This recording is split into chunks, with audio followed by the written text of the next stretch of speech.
Welcome to Wednesday Night Slides number 55. Thank you all for joining me tonight. We got just a couple of small things, then one big thing tonight. I got thinking about the old the good times that we had with the steam locomotives up in Owosso, Michigan, at the Steam Railroading Institute, and that's going to be the prime part of the show tonight. But first, for something completely different, I kicked off a couple of things off the checklist I've been meaning to check off. And we're going to start off with the giant picnic basket out in Newark, Ohio. This is the Longaberger basket. Longaberger is no longer occupying the building. The building is currently vacant. But they used to have their offices here and a store, and their manufacturing facility was in the basement. And I will say that this is actually more impressive in person than photos can do it justice. Even though I knew it was there and I've seen plenty of photos of it, it was still kind of cool when it popped up on the horizon for the first time. Just some of the architecture of the building / basket.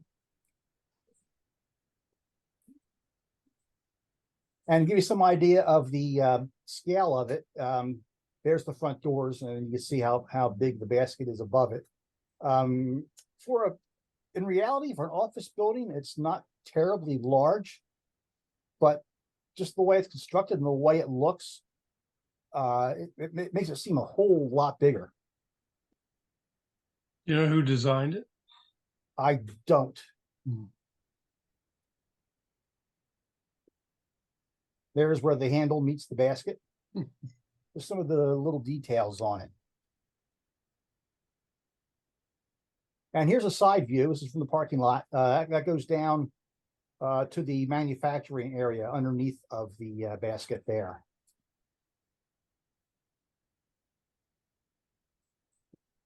The other checklist item I did just recently was I headed over to the Rough Tumble machinery place over near Kinzers, Pennsylvania, which is not far from Strasburg. In fact, it's not far from Paradise at all. One of the largest assemblies of steam tractors you're going to find anywhere. Whole place is just full of steam and smoke and soot, and it's pretty impressive, actually. All kinds of steam tractors.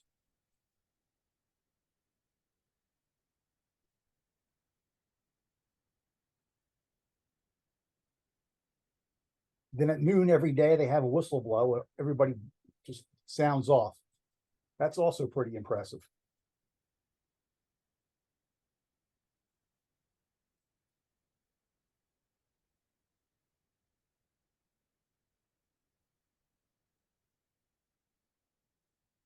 What's the primary fuel? Wood? Wood. They have a big shed with wood in there for the tractors to use.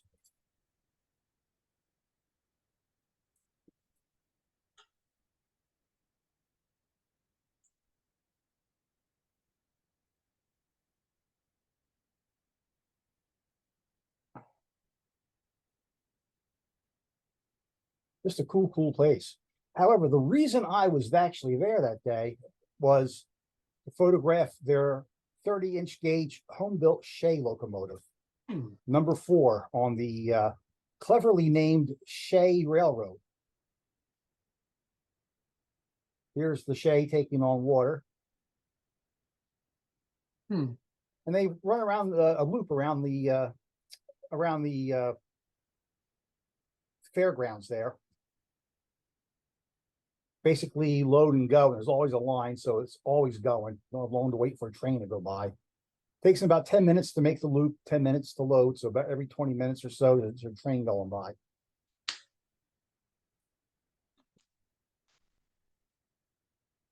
Some of the other tractors on display there.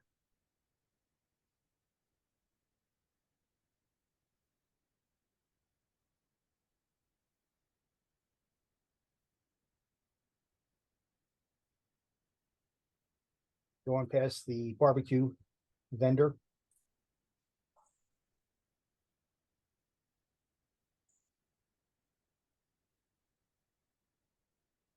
They have a water tank there, but I didn't see them use it at all. And then whenever they took water when I was there, they did it from the using a siphon from the stream.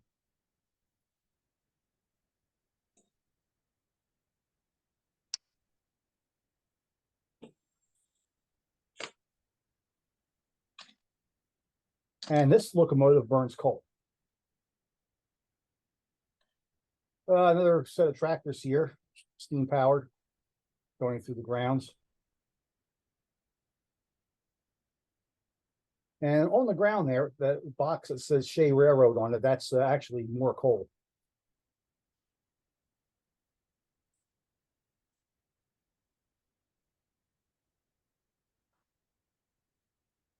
And because it runs in a circle, the sun is good somewhere all day long.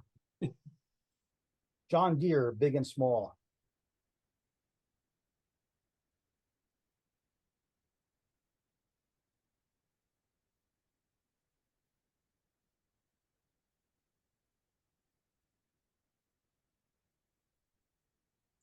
And they have some antique cars on display there as well. This is a 55 Chevy.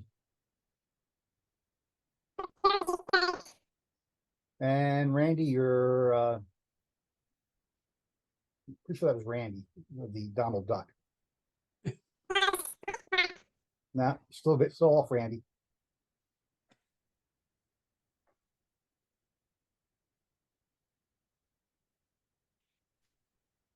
Anyhow, that's look at the Rough and Tumble Threshers Reunion over in Kinzers.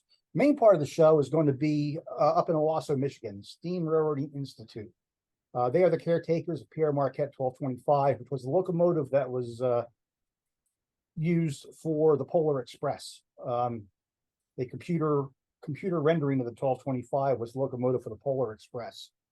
I first encountered 1225 back in 1991 when it came to Huntington, West Virginia for the National Railway Historical Society convention. Then I didn't see it again for 14 years. And finally, it was running one of its regular 2-day trips out of Owosso up to the upper reaches of Michigan's Mitten. And so you know what? This is going to want to be one of those engines that's going to get away from me. I don't make the effort to go and see it. I keep saying I'll see it next year. I'll see it next year. One of these years, there won't be a next year. So in May 2005, I headed up to Owosso to chase it for a weekend. Now, as many of you know, my note-taking is pretty much non-existent. Someday I need to sit down and start going over all these slides and figure out where I was. But we're running roughly northwest out of Owosso, heading more or less towards the upper east bank of Lake Michigan. As you can see, the 1225 is still lettered for the Polar Express. That's their big money maker every year, since that's the engine that was in the movie.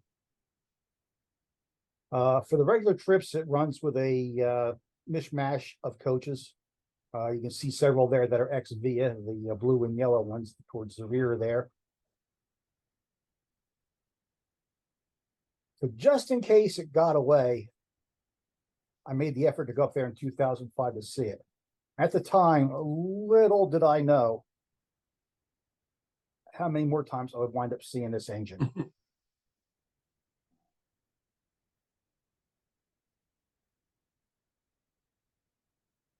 She's a very unique 284 Berkshire. I mean, compared to her counterpart 765, the nickel plate Burke. Yeah.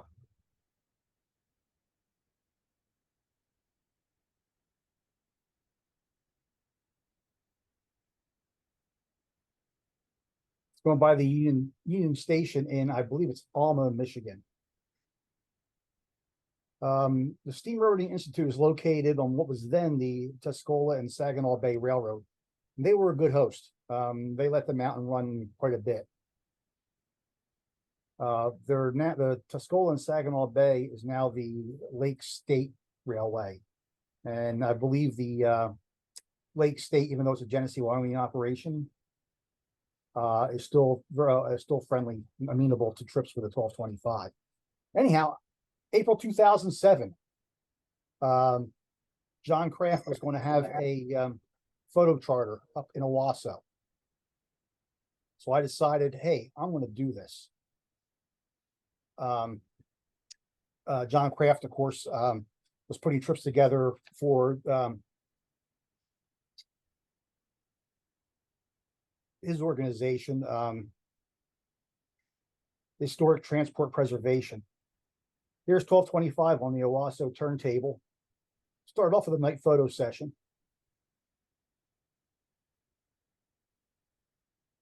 This was the very first polishing the headlight shot I ever took.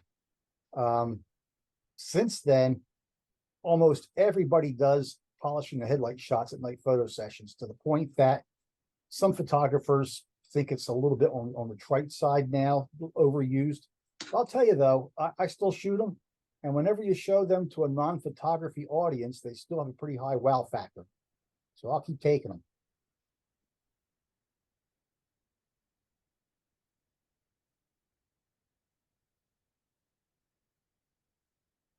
Next morning, we're up at sunrise, and you can see 1225 coming across the flatlands outside of Owosso.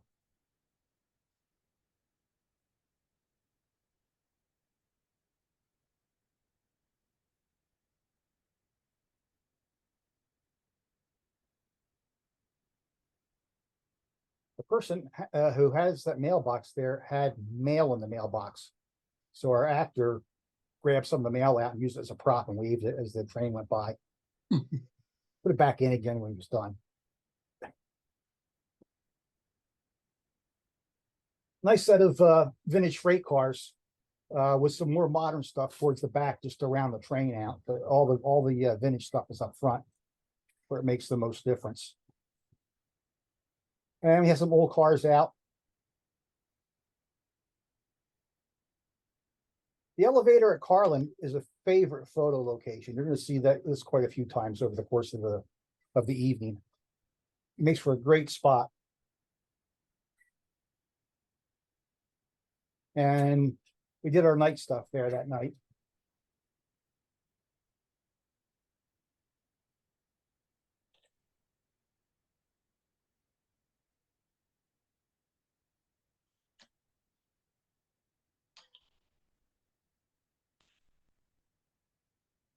Next morning, back up at sunrise.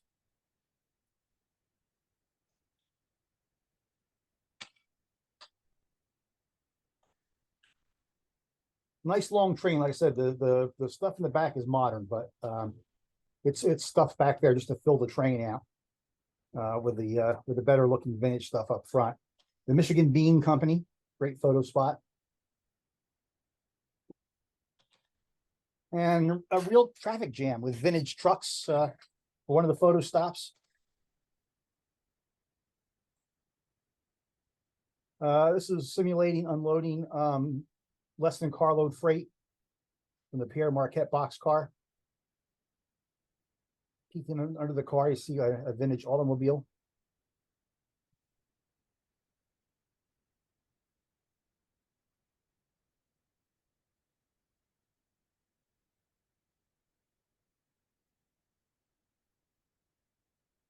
And properly lettered Pere Marquette. It's lost its Polar Express lettering.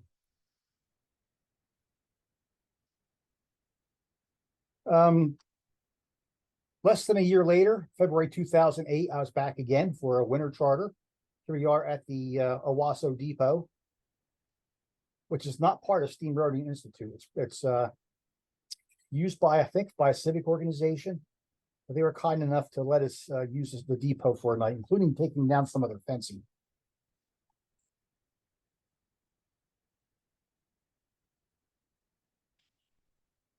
Looking through the windshield of an antique auto.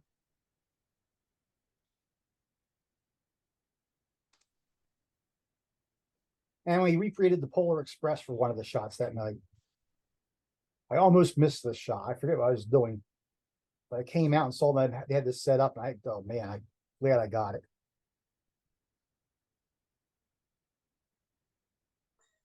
And here's 1225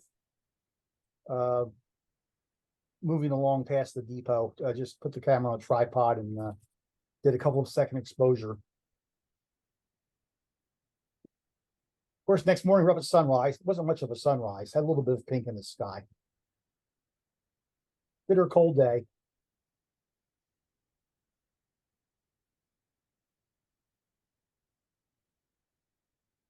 But lots of great scenes. One of the things they offered on this trip was the chance to ride the caboose. 2 photographers at a time could pay extra money and ride in the caboose.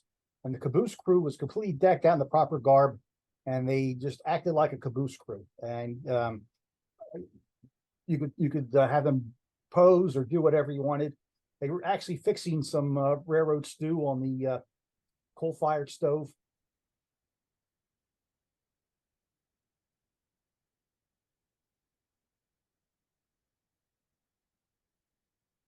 That's Jason Johnson there. He is the head of the Pennsylvania Railroad T1 Trust now. He's the mastermind behind getting a Pennsy T1 built from scratch.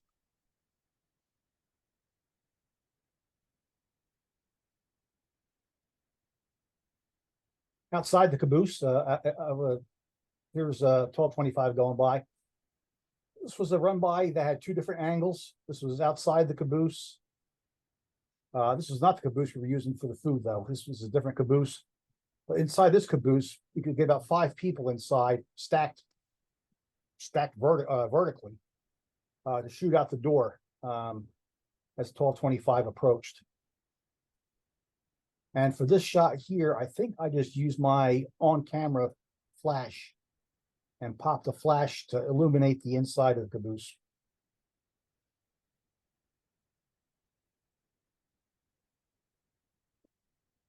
Back to Michigan Bean.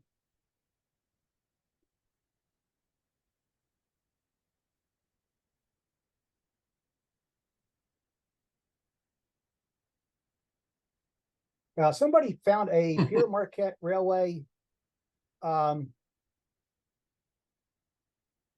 estate sign somewhere and brought it out. And we tried to prop it up in this field here, but kept falling over. So one brave volunteer ran out there and is actually hidden behind the sign, holding it up.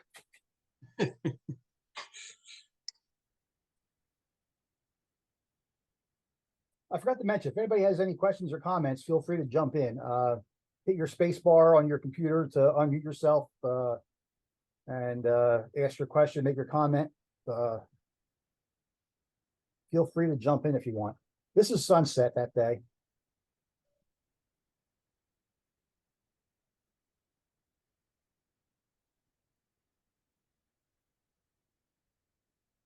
And then our night photos. This is from the side of the locomotive that wasn't being lit for the night photos.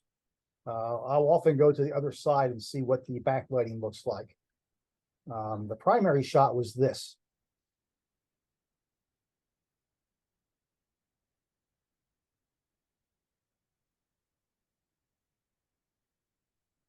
Next morning, back on the caboose.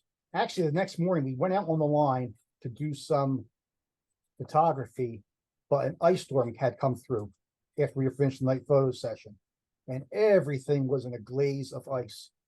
And we had a couple of folks fall badly first thing in the morning on our run by attempts. We said, nope, this is not going to work. So we decided to do stuff other than run bys out on the line, including back to the caboose for some railroad stew. That's Steve Weaver. He's one of the vice presidents over at the Strasburg Railroad. He was out volunteering with SRI for the weekend. And here comes the stew off the oven. And that's Eric Armpriester, also from Strasburg. He's, like I said, the caboose crew did everything caboose crews would do. So here he is doing the dishes after lunch. And those who had the caboose passes, who purchased the caboose passes, actually got to eat the railroad stew, which was quite good. So because you couldn't be out in the line, we headed back to the shop and did some Rosie the Riveter type of scenes at the shop area. Here's Kelly Lynch. He's one of the driving forces behind the Fort Wayne Railroad Historical Society. He's impersonating a car knocker here, checking bearings.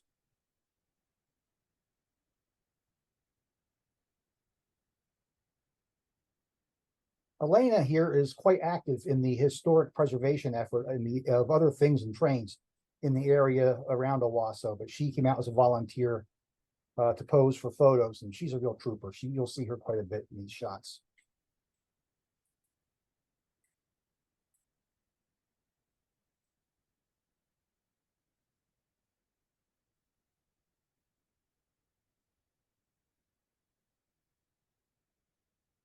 This fellow here is from the North Carolina Transportation Museum, and I know his name and I can't think of it. Kevin, can you give me a hand? John Barnett. John Barnett, thank you.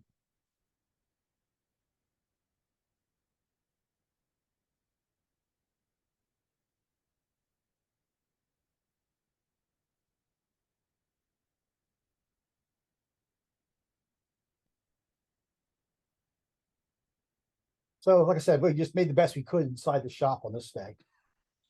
And back to the caboose for some other shots of the female steam crew having lunch. Made a black and white out of that one. And Elena.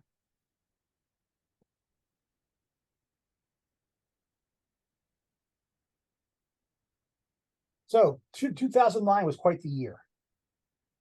It all kicked off with a train festival in July. A number of locomotives came into Owosso as visiting locomotives, including Southern Pacific 4449 from Portland, Oregon, came all the way across to Michigan for the festival. So that gave us 3 examples of big Lima-built steam locomotives in one place. The 1225, Nickel Plate Road 765 from Fort Wayne was there, and then the 4449 from Portland. Started off with night photo sessions. There's the 4449. The fellow in the foreground there, that is Pete Laro II, which is Pete Laro III's father. Pete Laro III is the guy who runs all the photo charters. Pete Laro Jr. Is the railroad artist. There's a lot of Pennsylvania railroad artwork. So here's 4449 out for one of the trips. This ran trips for the general public for the most part. Nothing really special. The night photo sessions were the special part for the rail fans. I didn't get very much stuff during the day here because I was actually working the White River Productions sales booth most of the time during Train Festival. So I could only get out a little bit during the day for one chase of the 4449. And then the night photo sessions when we were closed for sales, I could do whatever I wanted to. Somebody brought along some fireworks to fire off behind the locomotives. From left to right, we have Little River Railroad 110. It's the smallest Pacific 462 in the United States. Next to it is the 1225. Next to it is the 4449 SP engine. And then on the far right is Nickel Plate Road 765.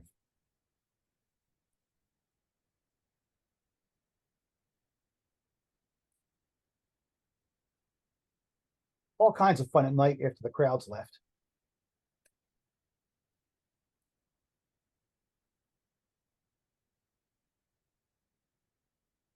Also there was Leviathan, at the time brand new, it's 2009, built just a year or two beforehand, brand new 1860s 440. This locomotive is now at the Star Barn in Elizabethtown, Pennsylvania, running on the Harrisburg, Lincoln, and Lancaster Railroad as Pennsylvania Railroad number 331.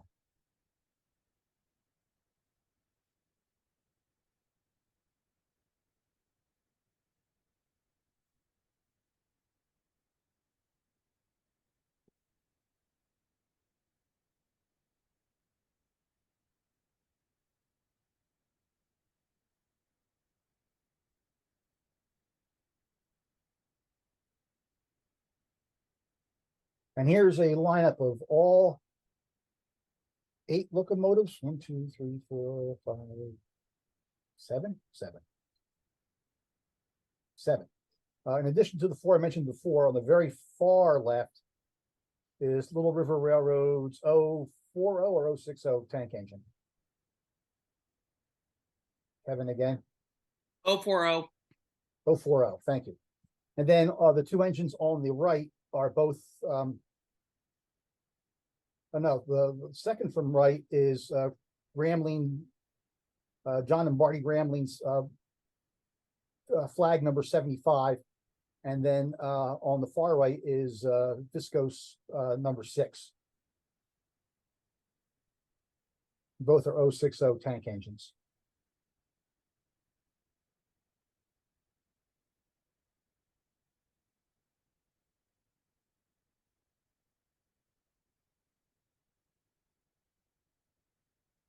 At the nearby Owosso airport, they were offering helicopter rides.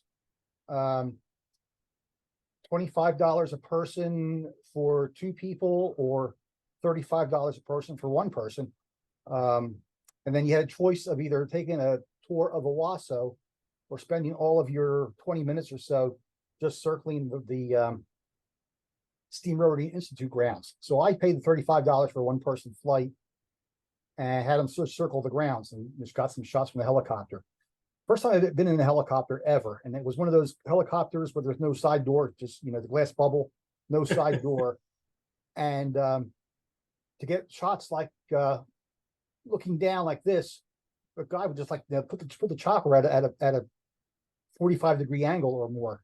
So you're looking down. It's pretty amazing. You're well strapped in. And I had no issue with the height, no problem at all with that. It was really cool. Oh, those days before drones, eh, Steve? Yes. What was the Southern like F unit? Sorry. What Oh, was these Southern like F units sitting there? Yeah. Oh, there was a Southern recall? F. Why was it there? Oh, I don't know. Yeah, there was a Southern F unit there, and I don't remember why it was there that weekend. Steve, would that be 6133 from Spencer, I'm guessing? Yeah, it would be. Yeah. Could be. Hmm. Here's the Little River Railroad number 110. It's a 462. It's a Pacific, but it's the smallest Pacific in the United States. Low driver Pacific. You usually think of Pacifics as being big driver passenger locomotives. Yep. Once again, these are just the general public trips they pulled during the day. They did a photo run by each day on each of the trips. Here's one of the run bys. When I was allowed out from the White River booth to go out and chase trains for a little bit. That was July. A month later, I was back again. In July, during the festivities in July, the 1225 developed a problem with the flues, I believe it was. It went down. It went down on Saturday, so it wasn't available at all on Sunday. They worked like heck in the month in between to get 1225 ready for this August 2009 event. There's Kelly Lynch again from Fort Wayne in the scheme.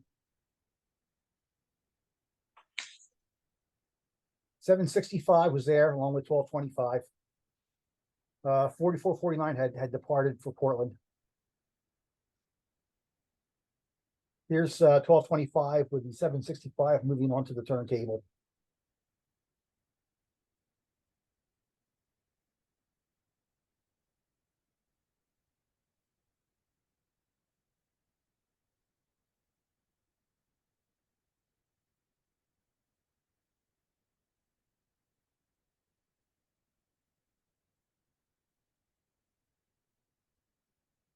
There's some really, really cool night stuff this time.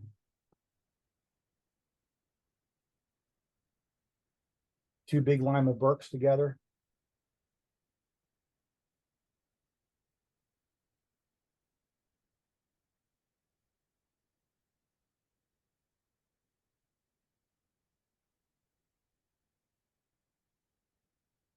Next day, we were out with the 765.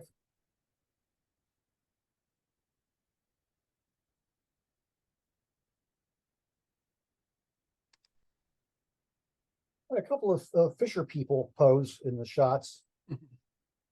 My question was, they seem awful intent on their fishing. They got a big Berkshire running right about ear level overhead there. And they don't seem to be looking at the engine at all. Completely unfazed. Probably should have had them turn and wave for the photos or something. I don't know. More vintage cars were out.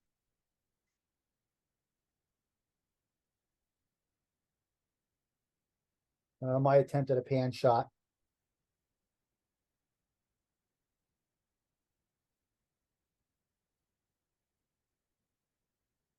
The caboose blurring by at Carland. And our Carland run bys for the 765. Between photo charters, the Carland elevator tends to get pretty weed infested. Weeds grow up, the roof needs fixing, stuff like that. But right before the photo charters, the rail fans come in, clear the weeds. If we need to fix the roof gets fixed. Touch up some paint, make it look good.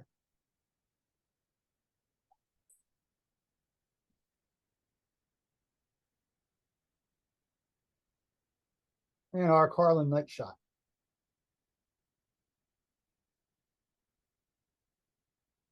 I had just gotten a D7 Nikon D7000, and the ISO high ISO settings are pretty good. Here's the 765 coming by at about 10 miles an hour. My first attempt at shooting a photo run by at night handheld with a camera. Couldn't even attempt it before. I knew when I shot this, we weren't far away from being able to do nighttime run bys. And we're getting closer all the time. In fact, in some cases, we actually do them. Sunrise, the next day, we had double header. Pair of Lima built Berkshires. 765 on the point, 1225 trailing.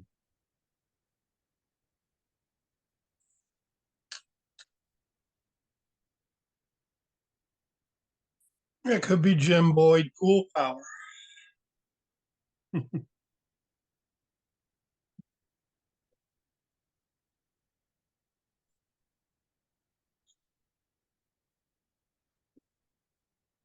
Quite the spectacle. Once again, we had some vintage cars up front and then a string of modern cars trailing it to fill the train out.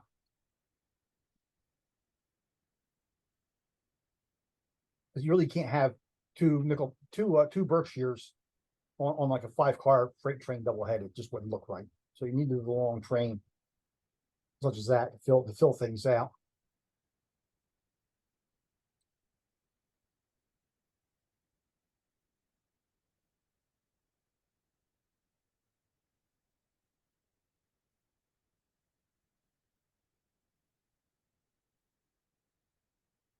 Uh, 765 running solo on one of the run bys. And then back to the double header.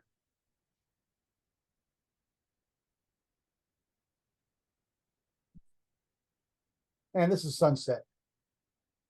Nice glint light coming off the locomotives.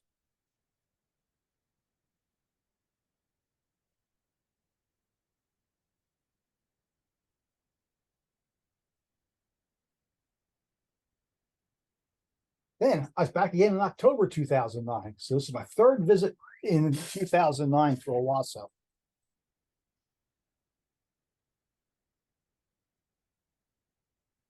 Started off again with some caboose scenes.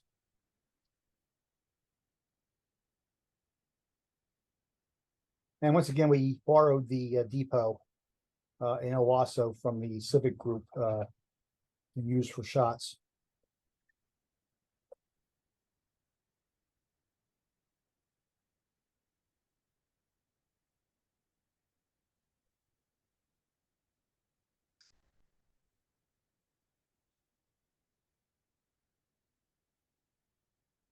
Next morning, this is before sunrise. A little bit of light in the sky coming up.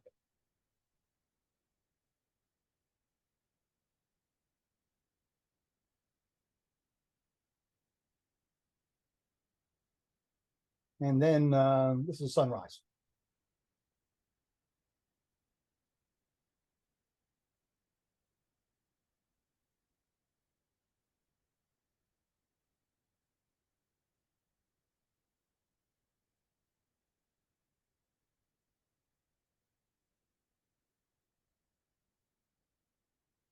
one locomotive this time, so you get away with a little bit of a shorter train. This time, all vintage cars.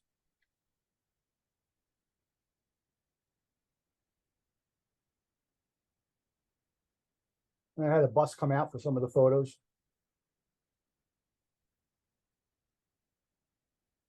And then Kelly Lynch, he, in addition to his Fort Wayne duties, he does some phenomenal movie making work. So he has props and actors and everything else. If you ever saw the pseudo Coca-Cola commercial featuring the 765, that's the Kelly Lynch production. He put that all together. Anyhow, he brought his actors and props out and did a little picnic scene for us.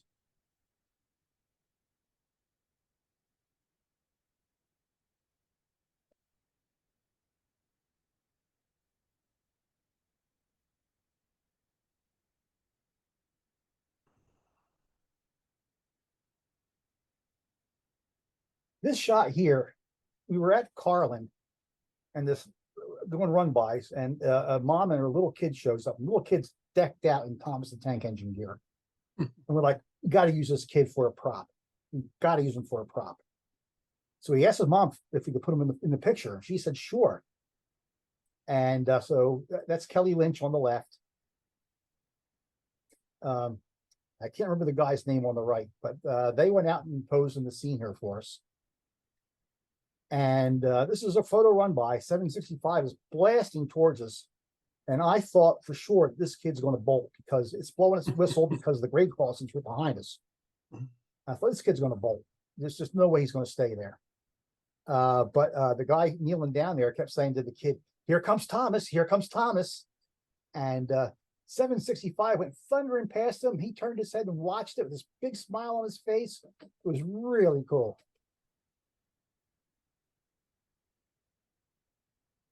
Once again, the grounds crew has been out to spruce up the Carlin elevator for photo run-bys.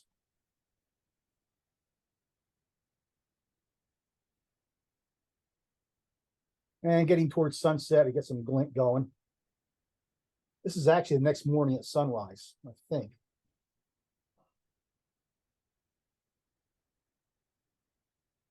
Yeah, it is. Oh, there's Elena again. She's whatever it is to do, you do with peas, cracking them open there on the. You don't shuck peas, but you do something with them.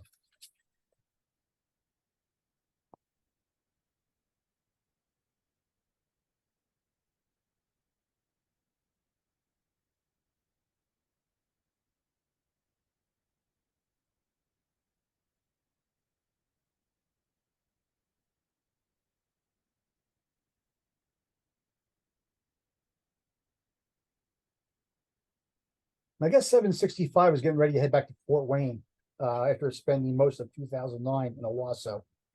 So that's why we did this charter here. One last charter with 765 before it went away. When you have one tree with a lot of nice leaves on it and 20 photographers, here's how you all get the same shot. You kind of cram together under the tree and there's the shot. Great fall colors there, Steve. Thanks.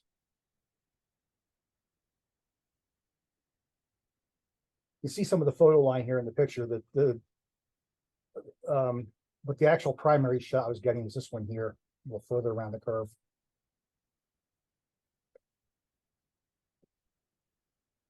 Towards evening again, sun's getting low.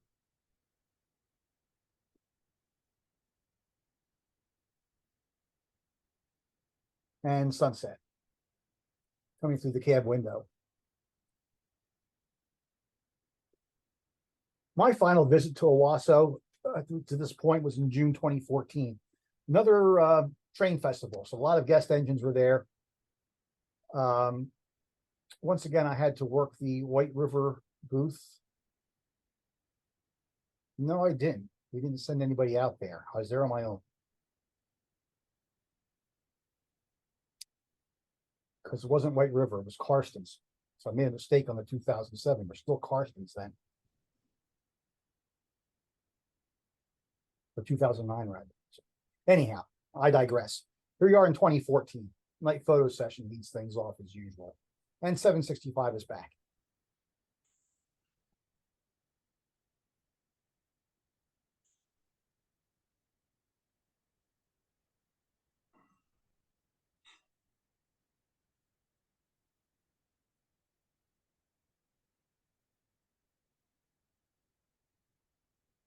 Inside one engine cab looking out to the other engine cab.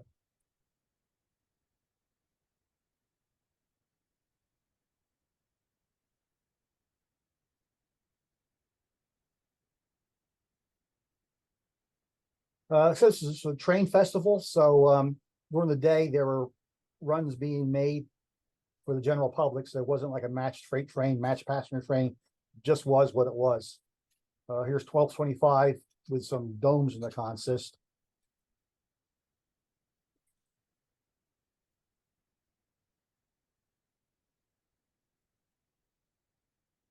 A pair of tank engines. These are both of the Grambling traveling locomotives. Lehigh Coal 125 and the 75. These locomotives are owned by Grambling Locomotive, John and Barney Grambling. They're small enough to be transported on trailers. So they take them to different tourist railroads around the country, mostly in the east, but pretty good coverage. Any tourist railroad that doesn't have a steam locomotive that runs, that wants steam for a weekend, can hire the Gramblings to come out with one of their steam engines. And it's pretty popular. A lot of different railroads have them back every year.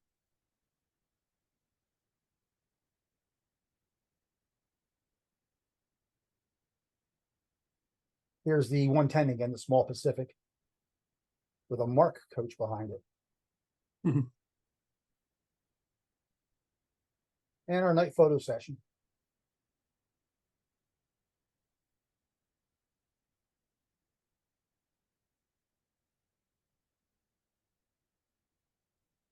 Little River Railroad's 040 in the foreground there.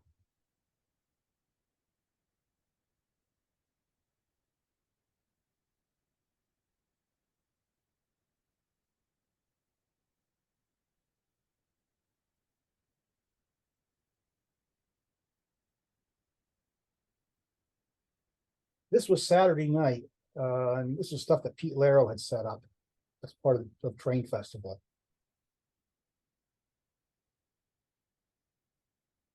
And we did night stuff until about 3 in the morning. There's nobody to throw us out, and Pete never wants to quit, which is fine. Problem being that we slept for about 45 minutes because we had a World War II sunrise photo shoot at the airport in Owosso the next morning. But anyhow, this was a fun night though. Inside the turntable house, looking out at the 2 big locomotives. And there's Elena again. So she's a trooper. She was with us until 3 in the morning on Saturday night and was back out to the airport in World War II dress on Sunday for photos.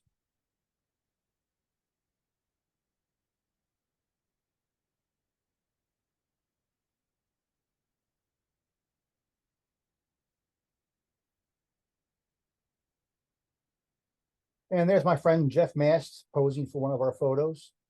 Jeff is an excellent photographer himself.